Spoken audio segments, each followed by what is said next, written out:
அனைவருக்கும் கணித வணக்கம். இப்போ பார்க்க போகிறது 8ஆம் வகுப்புக்குரிய கணக்கு பயிற்சி 4-1 முதல் கணக்கு, அதில் 3வது கணக்கு பார்க்க போகிறோம். கோடிட்ட இடங்களை நிரப்புக. எக்ஸின் எக்ஸ் சதவீதம் என்பது 25 எனில் எக்ஸ் என்பது டேஸ் ஆகும் அப்படின்னு சொல்லி கணக்கு கொடுக்கப்பட்டிருக்கேன். இப்போ பார்த்தீங்கன்னா எக்ஸின் எக்ஸ் சதவீதம் ஈக்குவல் டு 25 என்பதை நான் ஃபர்ஸ்ட் எழுதிக்கிட்டேன். அடுத்த ஸ்டெப் என்ன எழுதுவோம்? எக்ஸ் இன்ட்டு எக்ஸில் எக்ஸ் சதவீதம், அப்ப எக்ஸ் பை 100 ஈக்குவல் டு எவ்வளோ? 25. அடுத்த ஸ்டெப் என்ன செய்யணும்? எக்ஸ் எக்ஸையும் பெருக்கிக்கிறேன். X square divided by 100 equal to 25. அடுத்த ஸ்டெப் நமக்கு தேவை எக்ஸோட மதிப்பு தான்.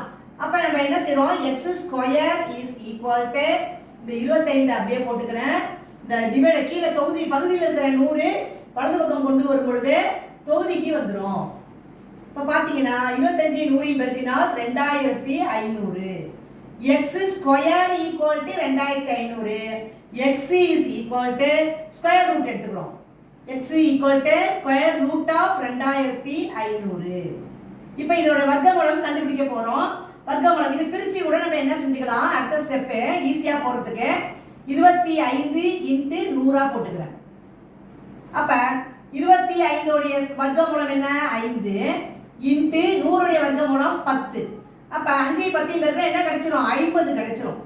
அப்ப இந்த கணக்குக்குரிய விடை x ஈக்குவல் டு 50 அப்படிங்கறதா இந்த கணக்குக்குரிய விடையாகும். அப்ப क्वेश्चन என்ன கொடுத்திருக்க? x இன் x சதவீதம் என்பது 25 எனில் x என்பது 50 ஆகும். புரிஞ்சுங்களா?